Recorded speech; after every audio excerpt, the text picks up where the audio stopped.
Excuse me sir. हाँ बोलो। Sir वो मैंने आज किसी और डिवाइस पे खोल लिया क्लास, तो सर मेरी अटेंडेंस नहीं लग रही।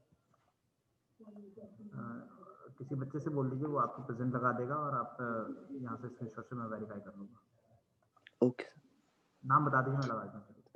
Sir. Siddhantu, roll number serial last में नंबर है, लास्ट 52। चलिए सर मेरी 55 लग नहीं रही थैंक 2 यू दिन सर। से। बाद में लगा दूंगा, लगी तो रही है, बाद में लगा दूंगा, सर अटेंडेंस का काम बाद में है ना। हाँ बोलिए। 55 मेरी सर लग नहीं रही 2 दिन से। Manish, yes sir. लगी तो है फर्स्ट टू, आज की आप लगाइए। सर अभी यहाँ पे लिंक पे क्लिक नहीं हो रहा है, ये मैंने वेब ब्राउजर के थ्रू खोला है। लास्ट में डिस्कस करेंगे इसको, जो प्रॉब्लम है अटेंडेंस की, ठीक है। पहले ओके मैं सर। क्लास ले लूँ, ओके। चलिए, मैंने लास्ट टाइम मटेरियल की प्रॉपर्टीज डिस्कस करी, हुक्स लॉ डिस्कस किए, जिसके अंदर हमने क्या क्या डिस्कस किए थे। हुक्स लॉ के जो डायग्राम्स थे फॉर डक्टाइल मटेरियल हमने डिस्कस किया था। डक्टाइल मटेरियल में मैंने आपको बताया था कि तीन चार आपके जो प्रोपोर्शंस होते हैं, तीन चार जो जोन होते हैं, उसको हमने डिस्कस किया था। मैंने आपको क्या बताया था कि यहाँ से आपका जो जीरो पॉइंट है स्ट्रेस और स्ट्रेन डायग्राम के अंदर, जो जीरो पॉइंट से लेकर के कुछ दूर तक आपका इलास्टिक जोन होता है, जहाँ तक आपकी प्रोपोर्शनल लिमिट होती है। इलास्टिक जोन का मतलब है कि यहाँ से अगर आप एक्सटर्नल लोड को रिमूव करोगे तो वो मटेरियल जो कि अंडर द टेंसाइल लोड रहेगा, वो क्या होगा, वापस अपने ओरिजिनल पोजीशन में आ सकता है। That is called elastic zone. Elastic zone के ऊपर प्लास्टिक जोन शुरू हो जाता है। प्लास्टिक जोन का मतलब ये हो गया कि मटेरियल जब अंडर द टेंसाइल लोड होगा, या लोड अगर उस पर होगा, और अगर हम उस लोड को हटा दें तो वापस मटेरियल अपने ओरिजिनल पोजीशन में नहीं आ पाएगा, तो उसको हम कहते हैं प्लास्टिक जोन। तो प्लास्टिक जोन में आपका दो पॉइंट और आता है, एक लोअर यील्ड पॉइंट, एक अपर यील्ड पॉइंट। मैंने आपको बताया था अपर यील्ड पॉइंट का मतलब जहां से प्लास्टिक जोन स्टार्ट हुआ, लोअर यील्ड पॉइंट यानी प्लास्टिकली वो विदाउट उसमें क्रैकिंग वगैरह ना दिखे, वहां तक वो मैक्सिमम जाए। वहां तक जाने के लिए उसके कुछ स्ट्रेसेस रिलीज होते हैं, तो इसीलिए इसका जो आप कर्व देखोगे वो थोड़ा सा स्लाइटली डाउन हुआ, क्योंकि यहाँ पे एलोंगेशन तो हुई लेकिन उसमें जो स्ट्रेसेस हैं वो रिलीफ हुआ। लेकिन जैसे ही लोअर यील्ड पॉइंट से स्ट्रेसेस को और लगाओगे तो क्या होगा, उसमें यानी उस मटेरियल में क्रैकिंग स्टार्ट हो जाएगी। उसको एक पॉइंट आएगा जहां पे हम मैक्सिमम लोड लगाते हैं और वहां पे दिखेगा कि अब क्रैकिंग स्टार्ट होने वाली है, ठीक है। यानी अब उस अल्टीमेट, उसको हम कहते हैं वहां जो मैक्सिमम स्ट्रेस वहां पर का होगा उसको हम कहते हैं अल्टीमेट स्ट्रेस। यानी अल्टीमेट स्ट्रेस को हम एक्सीड किए कि वो मटेरियल ब्रेक कर जाएगा, नहीं फ्रैक्चर पॉइंट तक पहुंच जाएगा। नहीं, जो अल्टीमेट पॉइंट है यहाँ से आपको क्रैकिंग दिखनी शुरू हो जाएगी, यानी कि जो मटेरियल है वो अब डिस्ट्रॉय होना शुरू हो जाएगा, ठीक है। लेकिन जैसे ही उससे ज्यादा कि आप स्ट्रेस बढ़ाने की कोशिश करोगे, मटेरियल आपका टूट जाएगा, फ्रैक्चर पॉइंट आ जाएगा, और उसकी जो एलोंगेशन है वो तो बढ़ जाएगी, लेकिन स्ट्रेसेस वो आपके फिर डाउन आना शुरू हो जाएगा, नहीं कि स्ट्रेसेस विल बी होने शुरू हो जाएंगे। तो ये आपका था stress strain diagram for ductile material. अब देखिए, जो ब्रिटल मटेरियल होता है उसके लिए स्ट्रेस स्ट्रेन डायग्राम क्या होता है, आपको मैं बताता चलूं, थोड़ा सा आपको इंट्रोडक्शन दे दूं कि जो ब्रिटल मटेरियल है उसके लिए स्ट्रेस स्ट्रेन डायग्राम उसके लिए क्या होता है। आपको मैं एक थोड़ा सा एग्जांपल देके बताता हूं। देखिए, जो आपने इलास्टिक लिमिट यहां से लेके चले ऐसे, जैसे ही इलास्टिक लिमिट पार किया, यानी कि वो मटेरियल का ऑब्वियसली बात है, ब्रिटल मटेरियल का भी कुछ ना कुछ इलास्टिक लिमिट होगा, वो उसमें चेंजेस नहीं होंगे। लेकिन जैसे ही इलास्टिक लिमिट पार किया, आपका यील्ड पॉइंट नहीं फॉर्म करेगा, यील्ड पॉइंट तक जाएगा ही नहीं। यील्ड पॉइंट से पहले ही उसका ब्रेकिंग पॉइंट आ जाएगा, यानी कुछ ऐसे बन जाएगा, यानी कि इलास्टिक लिमिट तक गए और फिर ऐसे ब्रेक हो जाएगा। ये हो गया आपका कर्व स्ट्रेस स्ट्रेन डायग्राम का। किसके लिए? ये आपका फ्रैक्चर पॉइंट है। ये किसके लिए हो गया आपका? ये हो गया ब्रिटल मटेरियल के लिए हो गया। यानी इस ब्रिटल मटेरियल के अंदर आपका कोई भी जो यील्ड पॉइंट है, अल्टीमेट स्ट्रेस पॉइंट है, फ्रैक्चर पॉइंट है, फ्रैक्चर पॉइंट होगा, यानी यहाँ तक आपका इलास्टिक लिमिट और सीधे आप आ गए फ्रैक्चर पॉइंट तक, ये आपका फ्रैक्चर पॉइंट तक हो गया। तो ये किसके लिए हो गया? ये आपका ब्रिटल मटेरियल के लिए हो गया, ठीक है। तो ये मैंने आपको एक बताना था कि ब्रिटल मटेरियल के लिए भी स्ट्रेस स्ट्रेन डायग्राम होता है, इलास्टोमर्स के लिए भी होता है, पर इतना डिटेल में नहीं जाना, मैंने आपको ब्रिटल के लिए बता दिया है आपको, ठीक है। नाउ इसके बाद आता है आपका डिफरेंट प्रॉपर्टीज ऑफ मटेरियल्स। मैंने आपको कल पिछले क्लास में बताया था कि बहुत सारे ऐसे मटेरियल्स हैं जिनकी कैरेक्टरिस्टिक्स बहुत ही इंपॉर्टेंट रोल प्ले करती है किसी भी मैन्युफैक्चरिंग प्रोसेस के अंदर, ठीक है। तो वो कौन कौन से हैं, हमें उनको ही डिस्कस करना है, ठीक है। चलिए, तो उसमें सबसे पहला आता है स्ट्रेंथ। स्ट्रेंथ क्या होता है, मैंने आपको बताया था स्ट्रेंथ और आपकी जो है क्या नाम है हार्डनेस, ये सब चीजें एक दूसरे से बड़े रिलेट रखती है, बहुत रिलेट रखती है, लेकिन कहीं ना कहीं इनमें कुछ कुछ डिफरेंसेस होते हैं, चाहे वो एनर्जी का हो, चाहे वो आपका फोर्सेस का हो, चाहे स्ट्रेसेस का हो, ठीक है। तो ये सारी चीजें डिपेंड करती है और यही चीजें डिफरेंट प्रॉपर्टीज के अंदर काउंट होती है मटेरियल्स की, क्योंकि यहाँ पे जितनी भी मटेरियल्स होती हैं, जो भी मटेरियल्स हम मैन्युफैक्चरिंग प्रोसेस के अंदर यूज करते हैं या प्रोडक्शन हाउस में यूज करते हैं, उनकी कैरेक्टरिस्टिक्स, उनकी प्रॉपर्टीज का पता होना बहुत जरूरी है। बिना उनके कैरेक्टरिस्टिक्स के नोन हुए आप किसी भी मटेरियल पे कोई भी वर्क नहीं कर सकते, आप मशीनिंग नहीं कर सकते। फॉर एग्जाम्पल, अगर आपको किसी दो मेटल को ज्वाइन करना है, मेटल को ज्वाइनिंग करने के बहुत सारे प्रोसेस है, मैंने आपको उस दिन सोल्डरिंग भी बताया था, सोल्डरिंग जो आपका छोटे छोटे कंपोनेंट्स को जोड़ने के लिए यूज होता है लाइट वेट मटेरियल के। लेकिन अगर आप माइल्ड स्टील पे जाओगे और आप सोल्डरिंग करने की कोशिश करोगे तो वो नहीं होगा। माइल्ड स्टील को आप सोल्डरिंग करोगे नहीं, क्योंकि उसकी कैरेक्टरिस्टिक यानी उसकी प्रॉपर्टी, माइल्ड स्टोन की प्रॉपर्टी, माइल्ड स्टील की प्रॉपर्टीज और जो आप एल्यूमिनियम की जो आप सोल्डरिंग करते हो उसकी प्रॉपर्टीज में दोनों में बहुत डिफरेंस है। तो ये कैसा पता चला, ये उसकी स्ट्रेंथ, उसकी कैपेबिलिटी से पता चला। तो वो चीजें यहाँ पे डिस्कस होती है, that is in the properties of material. सबसे पहला है स्ट्रेंथ। स्ट्रेंथ क्या होता है, स्ट्रेंथ होता है कि जब कोई भी मटेरियल को हम एक्सटर्नल लोड देते हैं, एक्सटर्नल फोर्स लगाते हैं, तो वो उसको कितना बियर कर सकता है।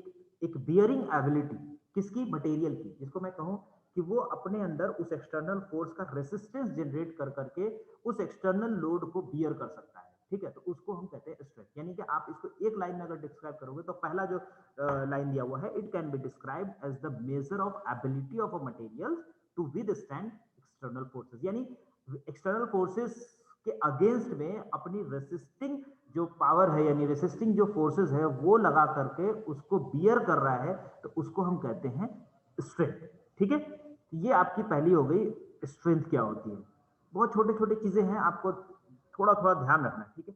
इसके बाद आता है आपका इलास्टिसिटी। इलास्टिसिटी क्या होती है, इलास्टिसिटी एक ऐसा मटेरियल की एक ऐसे, वो मैं बता चुका हूं आपको स्ट्रेस डायग्राम में। इलास्टिसिटी एक ऐसी प्रॉपर्टी है मटेरियल की जिसमें कोई भी मटेरियल पे अगर हम एक्सटर्नल लोड अप्लाई करते हैं तो वो इलोंगेट होता है, लेकिन जैसे ही मैं उस एक्सटर्नल लोड को उससे रिलीज करता हूं, वो क्या होता है, वो वापस अपने ओरिजिनल पोजीशन में आ जाता है।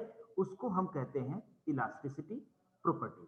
इलास्टिसिटी का मतलब क्या हो गया कि आपने जैसे आपने रबर को इलोंगेट किया, ठीक है, इलोंगेट हो गया आपने, क्योंकि आपने दोनों हाथों से फोर्सेस लगाए। अब जैसे ही आपने फोर्सेस हटा दिए, आपने रिमूव कर दिए अपने फोर्सेस, तो क्या होगा, वो जैसे ही फोर्सेस रिमूव किए तो वो वापस अपने ओरिजिनल पोजीशन में आ गया। तो इस कैरेक्टरिस्टिक्स को, इस प्रॉपर्टीज को हम इलास्टिसिटी कहते हैं, ठीक है। इसके बाद आता है आपका थर्ड, स्टिफनेस।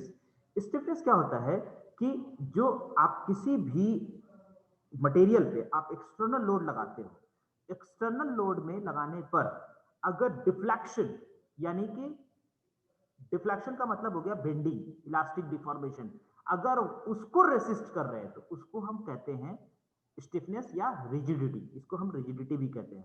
यानी आप इसको जब पढ़ेंगे तो it is that property of a material due to which it is capable of resisting deflection और इलास्टिक डिफॉर्मेशन। यानी कि जो डिफॉर्मेशन है, इलास्टिक डिफॉर्मेशन को रोकने की बात कर रहा है, तो उसको हम कहते हैं रिजिडिटी, ठीक है। और ये बहुत ही इंपॉर्टेंट रोल प्ले करता है जब हम डक्टाइल मटेरियल की बात करते हैं, उसके अंदर स्टिफनेस हम निकालते हैं, ठीक है। हुक्स लॉ से ही निकलता है, वो तो खैर निकलता कैसे है वो प्रोडक्शन टेक्नोलॉजी के अंदर आता है, हम कैसे निकालते हैं यंग्स मॉडुलस की वैल्यू से और हुक्स लॉ से कैसे निकालते हैं, वो स्टिफनेस निकाली जाती है, ठीक है।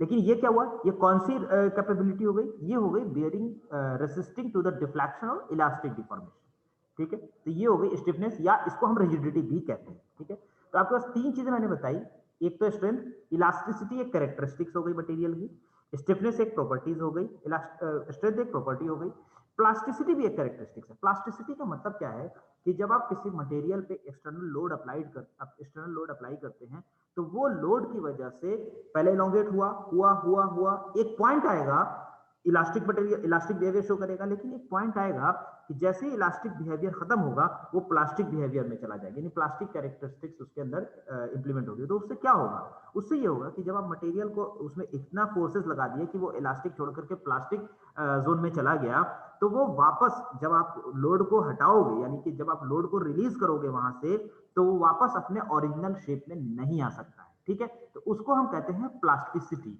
यानी कि जब किसी भी मटेरियल को एक्सटर्नल फोर्स लगा करके आप एलोंगेट कर रहे हो या फिर अंडर द अप्लाइड लोड रख रहे हो, तो एक समय ऐसा आएगा कि वो मटेरियल अपनी इलास्टिक जोन छोड़ करके प्लास्टिक जोन में चला जाएगा। जब प्लास्टिक जोन में चला जाएगा तो वो वहां से अब आप उसके आप जो एक्सटर्नल लोड लगाया था आपने, उसको आप रिमूव भी कर दोगे तो वो वापस अपने ओरिजिनल पोजीशन में नहीं आएगा। That is called plasticity. जैसा कि इलास्टिसिटी में मैंने बताया था कि एक ऐसा लिमिट तक जहां पर हम एक्सटर्नल लोड लगा करके, एक्सटर्नल लोड अगर लगा हुआ है तो वो एलोंगेट हो रहा है, जैसे ही मैंने एक्सटर्नल लोड हटाया तो वापस ओरिजिनल पोजीशन में आ गया। That is called elasticity. और उस इलास्टिसिटी रेंज के बाहर, इलास्टिक जोन के बाहर अगर एक्सटर्नल फोर्सेस लगाते गए और फिर उस एक्सटर्नल फोर्स को रिमूव किए तो वो वापस अपने ओरिजिनल पोजीशन में नहीं आएगा। This is called plasticity. ठीक है, प्लास्टिसिटी इंपॉर्टेंट क्यों है? प्लास्टिसिटी इसलिए इंपॉर्टेंट है कि जैसे अब हम लोग शीट किसी भी मटेरियल से वायर बनाते हैं, ये सब चीजें जो बनाते हैं हम लोग, तो वो प्लास्टिसिटी बिहेवियर की वजह से होता है, क्योंकि हमने एक शेप को दूसरे शेप में कन्वर्ट करना है। तो अगर हम एक शेप को दूसरे शेप और साइज में कन्वर्ट करते हैं तो प्लास्टिसिटी की रिक्वायरमेंट होती है। हमने फोर्सेज लगाए, हमने बहुत सारे फोर्सेज लगा करके उस किसी भी मटेरियल को, रॉ मटेरियल को हमने कोई एक शेप में कन्वर्ट कर दिया, शीट में कन्वर्ट कर दिया, आपका वायर में कन्वर्ट कर दिया, और अगर ये प्लास्टिसिटी ना हो तो क्या होगा, वो मटेरियल वापस अपने ओरिजिनल शेप में आ जाएगा, जबकि ऐसा होना नहीं चाहिए। तो this is due to the characteristics of plasticity. Now malleability. Malleability क्या होती है जानते ही हो आप लोग? ये होती है प्लास्टिक। अभी मैंने बताया जब आप वायर ड्राइंग करते हैं या फिर शीट फॉर्मेशन करते हैं तो उसके अंदर प्लास्टिसिटी का यूज होता है। तो मैलिएबिलिटी क्या होती है? मैलिएबिलिटी एक मटेरियल की कैरेक्टरिस्टिक्स होती है जिसके अंदर हम क्या करते हैं, शीट में कन्वर्ट करते हैं। मैलिएबल क्या होता है? शीट में कन्वर्ट होता है। ठीक है, तो इसमें मैं एक पॉइंट दिखा रहा हूं आपको। Malleability can be defined as the ability of a material for being flattened into sheets, है ना, ये दिख रहा है ना, ये आपका डिफाइंड हो गया। विदाउट क्रैकिंग थ्रू कोल्ड और हॉट वर्किंग। ऑब्वियसली बात है, जब शीट वर्कशॉप की बात करेंगे ना, शीट मेटल वर्कशॉप की, तो उसके अंदर हम बताएंगे दो तरह का प्रोसेस होता है, एक हॉट वर्किंग प्रोसेस और एक कोल्ड वर्किंग प्रोसेस। इन दोनों प्रोसेस से आप क्या करते हैं, किसी भी मटेरियल को आप शीट में, शीट जिसकी थिकनेस थोड़ी कम होती है, उस शीट में आप इनको कन्वर्ट करते हैं। ठीक है, तो इसको हम कहते हैं मैलिएबिलिटी। तो मैंने आपको अभी बताया कि प्लास्टिसिटी की वजह से ही वो मैलिएबल मटेरियल होगा, तभी तो वो अपने शेप को चेंज करेगा। ठीक है, उसके बाद आता है डक्टिलिटी। डक्टिलिटी क्या होता है? डक्टिलिटी एक ऐसी प्रॉपर्टी है जिससे किसी भी हम मटेरियल को वायर में कन्वर्ट करते हैं। तो डक्टाइल मटेरियल नहीं होगा तो क्या होगा, वायर में कन्वर्ट नहीं होगा। वायर, जब आप रॉ मटेरियल अगर डक्टाइल नहीं होगा तो वो वायर में कन्वर्ट नहीं होगा। क्यों नहीं होगा? क्योंकि जैसे ही आप उसको वायर में कन्वर्ट करोगे थ्रू द मैकेनिज्म, जो भी मैकेनिज्म आप यूज करेंगे, तो वो क्या होगा, वो ब्रेक कर जाएगा, यानी वायर में वो ट्रांसफॉर्म नहीं होगा। ठीक है, तो ductile material is an important for converting the raw material to the wire. ठीक है, तो ये आपके दो कैरेक्टरिस्टिक्स, ये दोनों कैरेक्टरिस्टिक्स में आएंगे, मैलिएबिलिटी एंड डक्टिलिटी। ठीक है, डक्टाइल का कैरेक्टरिस्टिक्स कैसा होगा वो स्ट्रेस स्ट्रेन डायग्राम से आपने देख ही लिया। ठीक है, मैलिएबिलिटी एक ऐसी प्रोसेस है जिसके अंदर हम किसी भी मटेरियल को हम शीट्स में कन्वर्ट करते हैं। ठीक है,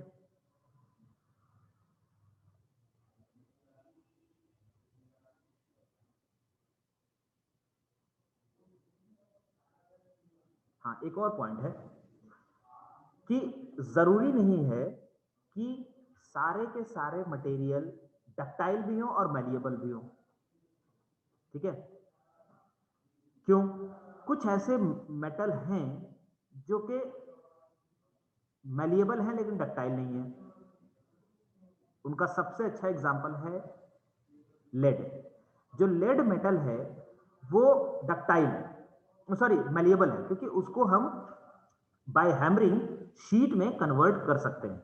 लेड हमारे लैब में भी है, आप आओगे लेड दिखाएंगे, लेड मेटल, आप उसको हैमरिंग कर करके आप उसको शीट में कन्वर्ट कर सकते हैं, बट लेड को हम वायर में कन्वर्ट नहीं कर सकते क्योंकि उसकी स्ट्रेंथ इतनी नहीं होती है और वो टूट जाता है, तो उसकी वायर फॉर्म नहीं हो सकती। तो कहने का मतलब ये है कि आप, हम ये नहीं कह सकते कि कोई भी मेटल जो है वो मेलिएबल है तो डक्टाइल, ऐसा नहीं है। डक्टाइल अलग चीज हो गई, मेलिएबल अलग। Malleable particular to the converting of material into the sheet, ठीक है।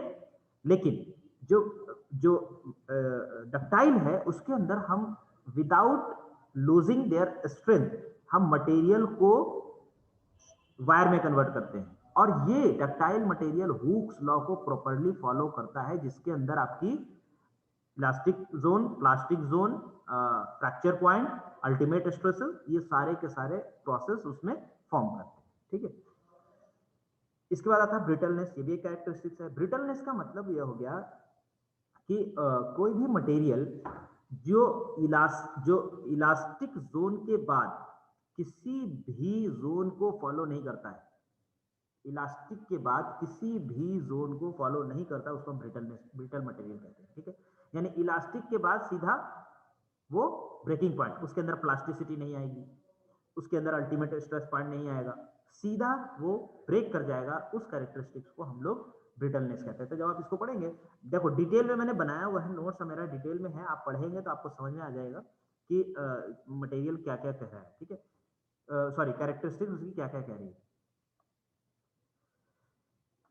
चलिए, इसके बाद आता है टफनेस। मैंने आपको बताया था स्ट्रेंथ, एक रिजिडिटी बताई, दूसरी प्रॉपर्टीज, तीसरी है टफनेस, चौथी है हार्डनेस, ठीक है।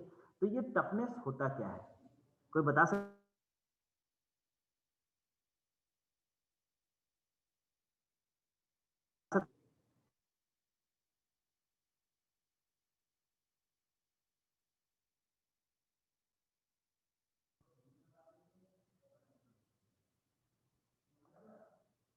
Hello hello, yes sir. Yes sir. आवाज आ रही है ना भाई? Yes sir. Yes sir. शायद, हाँ शायद डिस्कनेक्ट हो गया था। यस सर, आ रही है। ठीक है ठीक है।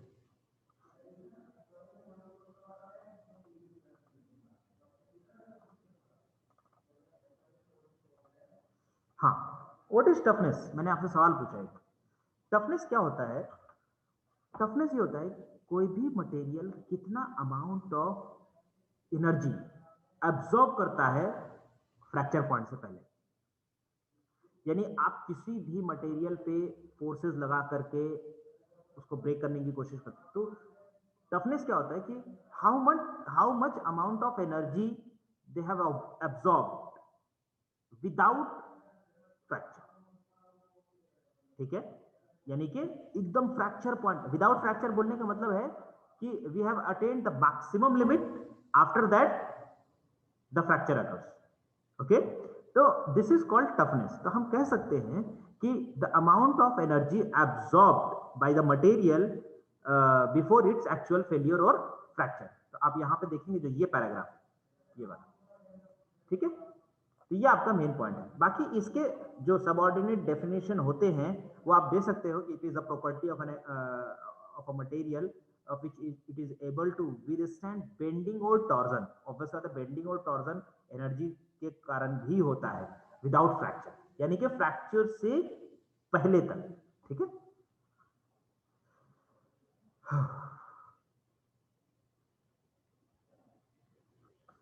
नाउ इसके बाद आता है आपका हार्डनेस। हार्डनेस कभी कभी बड़ी कंफ्यूजन होता है हार्डनेस और स्ट्रेंथ के अंदर, ठीक है। दोनों में डिफरेंस है, ठीक है, दोनों में जरा सा डिफरेंस है। वो डिफरेंस क्या है कि स्ट्रेंथ हो गई कि ability of bearing the external load, ठीक है, जो मैंने आपको ऊपर बताया, ठीक है। लेकिन जो हार्डनेस है वो हो गया एबिलिटी ऑफ परमानेंट रेसिस्टेंस, यानी कि वहां हो गया लोड बियरिंग करने की कैपेसिटी, और यहां हो गया कि जो आप परमानेंट रेसिस्टेंस की बात कर रहे हैं, यानी कि उस मटेरियल की हार्डनेस क्या हुई कि वो प्लास्टिकली वो रेसिस्ट कर रहा है कि हमें परमानेंट जो इंडेंटेशन होती है या कह लो कि जो परमानेंट कटिंग होती है या वियर होती है वो हमारे ऊपर ना है, वो हार्डनेस कहलाती है। ठीक है, हार्डनेस का मतलब हो गया कि विदाउट फ्रैक्चर, अब इसको दूसरे टर्म में ले लो, without fracture ability of bearing the load is called hardness.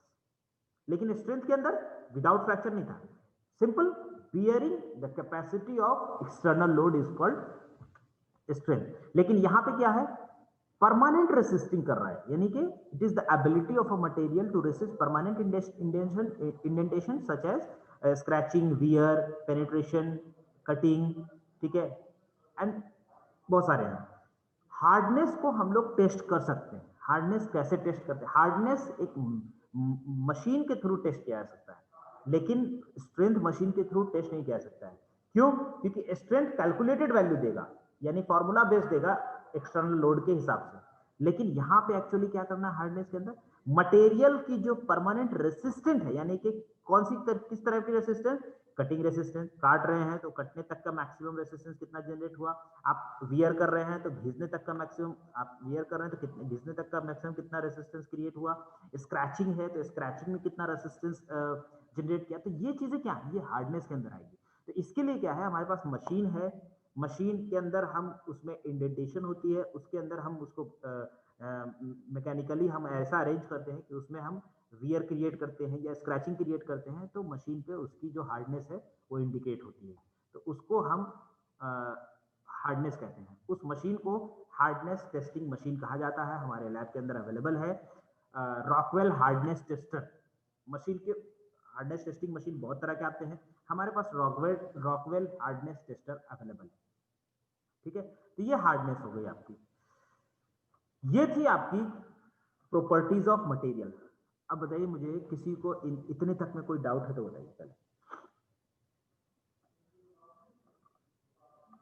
Anyone please, am I Audible?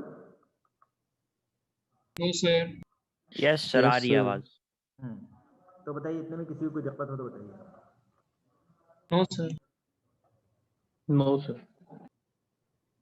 Sir इसको समझ आ गया? सर बोलिए बोलिए। सर हार्डनेस में ब्रेकिंग इन्वॉल्व नहीं होती? हार्डनेस में ब्रेकिंग इन्वॉल्व नहीं होती? उससे पहले तक की रेसिस्टेंस निकालनी है जो आप, सर ठीक है, मैं वही कह रहा हूँ, ब्रेकिंग नहीं कहते उसको, उसको कहते हैं जैसे कोई मटेरियल है उस पर आप प्रोसेसिंग करते हो, जैसे सपोज मेरे पास स्टील है, आप क्या करोगे, इसको या तो कट करोगे या फिर आप उस पर स्क्रैचिंग करोगे, तो स्क्रैचिंग से पहले तक की जो रेसिस्टिंग है ना उसको हम हार्डनेस कहते हैं। जबकि स्ट्रेंथ में ऐसा नहीं है, स्ट्रेंथ में आप जितना भी लोड लगाओ उसको बियर करने की एबिलिटी हार्डनेस स्ट्रेंथ कहलाती है। लेकिन हार्डनेस क्या होती है, मैक्सिमम स्ट्रेंथ एक तरह से कह सकते हैं कि जो स्क्रैचिंग, वियर, कटिंग इससे पहले तक की होती है। ठीक है, एनीवन और कोई भी? चलिए गुड। इसके बाद आता है हमारा एक सेक्शन ऑफ सिलेबस खत्म हो गया, दैट इज मटेरियल की कैरेक्टरिस्टिक्स, प्रॉपर्टीज। ठीक है, नाउ इसके बाद आता है हमारा कि कुछ फेरस एलॉयज हमें पढ़ने हैं। आप जब सिलेबस देखेंगे तो उसमें नेक्स्ट सेक्शन जो आपका दिखेगा फेरस एलॉयज। फेरस एलॉयज का मतलब है कि हम कुछ एलॉयज ऐसा फॉर्म करते हैं जो कि आयरन मिक्स्ड एलॉय होते हैं। पहली बात तो ये कि एलॉय होते क्या है, बताइए, डेफिनेशन आप लोगों ने पढ़ रखे हैं, एलॉय क्या होते हैं? Sir mixture of two metals और नॉन मेटल्स, टू और more metals and non metals. Sir homogeneous mixture of two homogeneous sir, हाँ सर, एग्जैक्टली, होमोजीनियस। होमोजीनियस, एक मिनट, एग्जैक्टली मैं यही कहना चाह रहा था कि जो होमोजीनियस वर्ड है इसका एक मीनिंग होता है। ठीक है, सिर्फ मिक्सचर नहीं, homogeneous mixture of more than two metals to form an alloys. ठीक है, मेटल्स या मटेरियल्स ले लो, अगर फेरस अलॉयज की बात करते हो तो मेटल्स आ जाएंगे, मेटालिक आ जाएंगे, मेटालिक अलॉयज, और अगर नॉन मेटालिक की बात करोगे तो नॉन मेटालिक आ जाएंगे। ठीक है, तो लेकिन अलॉयज दोनों के अंदर बनते हैं, मटेरियल्स को ऐड करते हैं हम। ठीक है, तो सवाल ये है कि होमोजीनियस मिक्सचर हम क्यों कहते हैं?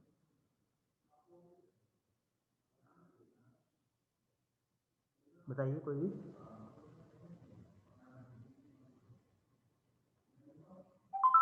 होमोजीनियस का मीनिंग होता है कुछ, अगर हम होमोजीनियस ना कहें तो एलॉय का डेफिनेशन गलत हो जाएगा।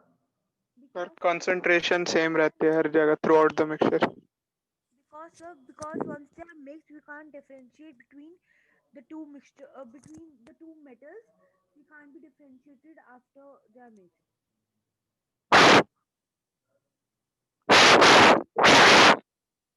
हेलो हाँ हाँ, और कोई बताइए। सर कंसंट्रेशन सेम रहती है मिक्सचर की थ्रू आउट। सर सर हाँ बोलिए। यूनिफॉर्म कंपोजिशन होती है इसलिए। एग्जैक्टली देखिए, अगर मैं एक छोटी सी चीज बता रहा हूँ, सपोज अगर मैं कहूँ कि मेरे पास आयरन के पीसेस हैं, मैंने उसको मेल्ट कर दिया, ठीक है। मेरे पास लेड के पीसेस हैं, मैंने उसको भी मेल्ट कर दिया, दोनों को मिक्स करके 1 kg आयरन में मैंने 250 ग्राम ऐड किया, क्या, लेड, ठीक है, बन गया, एक एलॉय तैयार हो गया। फिर मैंने क्या किया, 1 kg आयरन में ½ kg ऐड किया लेड, फिर एलॉय तैयार हो गया। फिर मैंने क्या किया, 1 kg आयरन में 1 kg लेड ऐड कर दिया, तीनों के तीनों हमारे पास एलॉय बन गए। एलॉय का जो कंपोनेंट है वो क्या है, आयरन एंड लेड, 2 मेटल्स, है ना। लेकिन तीनों की कैरेक्टरिस्टिक सेम रहेगी, तीनों की प्रॉपर्टी सेम रहेगी। आपसे पूछ रहा हूं, क्वेश्चन मार्क है, क्या these 3 alloys formed by using iron and lead in different composition of lead makes same characteristics or properties or not? No, sir. No, sir. Why?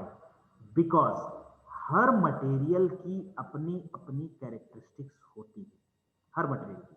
अगर जब हम उनका कंपोजिशन बनाएंगे, जब हम एलॉय फॉर्म करेंगे, तो percentage of the component play an important role in forming the alloys. क्यों? जहां पे उसका यूज है उसके अकॉर्डिंगली उसको हम अरेंज करते हैं, ठीक है। अगर होमोजीनियस ना हो, होमोजीनियस का मतलब क्या, आप सपोज मैंने बात करी स्टील की,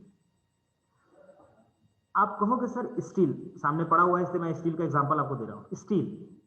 स्टील में कंपोजिशन किसका है, आयरन के अलावा कार्बन। हम आयरन के साथ कार्बन को ऐड करते हैं तो स्टील बनता है, लेकिन कार्बन को कितना परसेंट ऐड करते हैं तो स्टील बनता है, कोई बताइए। कार्बन को हम लेस देन 1% से लेकर के मैक्सिमम 2% तक ऐड करते हैं, ठीक है। तब तक तो वो स्टील है, क्योंकि हमने उसकी परसेंटेज फिक्स कर दी, लेस देन 1% से लेकर के 2% तक। लेकिन अगर मोर देन 2% अगर हम उसमें ऐड किए कार्बन उस आयरन में, तो फिर वो स्टील नहीं, क्या बन जाएगा, वो एक अलग कैटेगरी का आयरन बन जाएगा, जिसको हम कहते हैं कास्ट आयरन। होगा क्या, कार्बन की परसेंटेज बढ़ाते बढ़ाते बढ़ाते बढ़ाते हम उस मटेरियल की ब्रिटलनेस को धीरे धीरे बढ़ा रहे हैं, हार्डनेस भी बढ़ रही है और साथ ही साथ ब्रिटलनेस भी बढ़ रही है, तो मटेरियल की कैरेक्टरिस्टिक्स चेंज हो।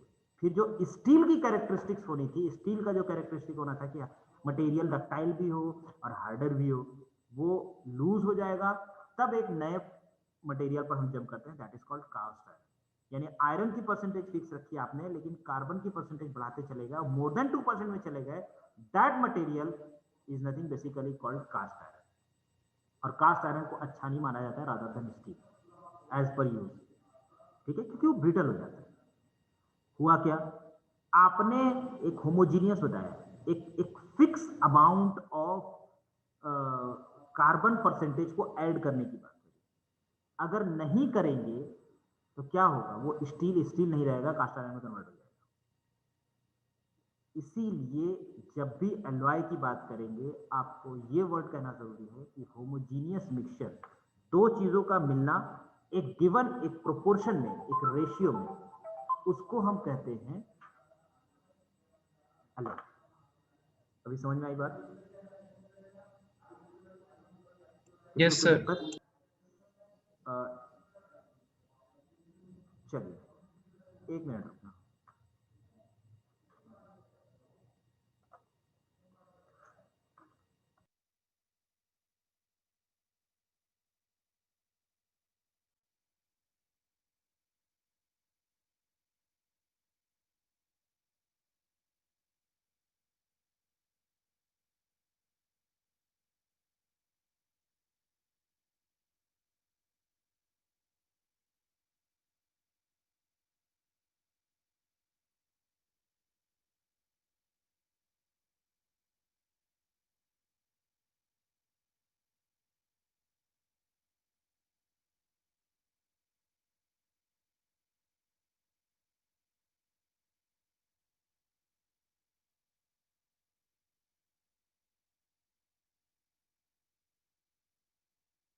चलिए, तो मुझे लगता है कि आप लोगों को समझ में आ गया होगा एलॉय क्या होता है। ठीक है, यस सर। चलिए, तो बाकी हम लोग इसको नेक्स्ट क्लास में कंटिन्यू करेंगे। यहाँ तक हम स्टील स्टार्ट करेंगे। स्टील से हम कितने टाइप के स्टील्स होते हैं बताएंगे। देखो लेस देन 1% मैंने बताया था कार्बन कंटेंट के बेसिस पे ही। ठीक है, इसके बाद इसकी एप्लीकेशन। हाँ सर हाँ बोलिए। प्रैक्टिकल फाइल कब तक सबमिट करनी है? पहुंच रहे हैं उसके अभी इससे पहले बताइए कोई प्रॉब्लम है? नहीं सर अभी तक नहीं है। और बताइए सभी लोगों को समझ में आ गया? हाँ बोलिए। सर रबर और स्टील में सर इलास्टिक स्टील कैसे ज्यादा है? बताएंगे नेक्स्ट। स्टील एक बार पढ़ा दे फिर बताएंगे। क्योंकि उसका यंग मॉडुलस ज्यादा होता है। गुड। सिर्फ यंग मॉडुलस ही नहीं है, और भी चीजें। इलास्टोमर की कुछ डिमेरिट्स है जो मैं आपको बताऊंगा। जो माइक्रो स्ट्रक्चर्स होते हैं ना इलास्टोमर्स के, जब आप इलास्टोमर पढ़ेंगे तो उसका माइक्रो स्ट्रक्चर और जो हमारी डक्टिलिटी इसकी होती है स्टील की, वो ज़्यादा होती है, जिसकी वजह से यंग्स जो कोफिशिएंट है यंग्स मॉडुलस, सिर्फ यंग्स मॉडुलस ही नहीं, मॉडुलस ऑफ रिजिडिटी की बात करेंगे जब आप, तो उसमें भी ये ज़्यादा होती है। इसीलिए ये डक्टाइल ज़्यादा होता है, इसको हम डक्टिलिटी में रखते हैं। इलास्टोमर में जब आप डायग्राम देखेंगे रबर का स्ट्रेसेशन डायग्राम, तो उसमें इतने पॉइंट्स नहीं है जितना आप इसमें देख रहे हैं। आप चेक करके देख लीजिए, मेरे पास है नहीं वरना मैं शो कर देता। ठीक है, ठीक है सर। और कोई? सर अटेंडेंस नहीं लगी। चलिए अब हम अटेंडेंस की बात कर लेते हैं। बताइए किस किस की नहीं। मुझे अटेंडेंस भेज दीजिए भाई, अटेंडेंस लेकर के पहले तो अटेंडेंस भेजिए। अभी हैं 49 स्टूडेंट्स, मुझे अटेंडेंस लेके भेज दीजिए। अब बताइए किसकी किसकी नहीं लगी, मैं यहाँ लगाता हूँ। रजत पचौरी है, ऋषि मिश्रा, हर्षित चौहान। सर मेरी नहीं लगी। एक सेकेंड। आकांक्षा, हर्षित गुप्ता है नहीं क्या आज? हर्षित गुप्ता आकांक्षा प्रेजेंट। आपने अटेंडेंस क्यों नहीं लगाई? सर वो लगी नहीं रही थी।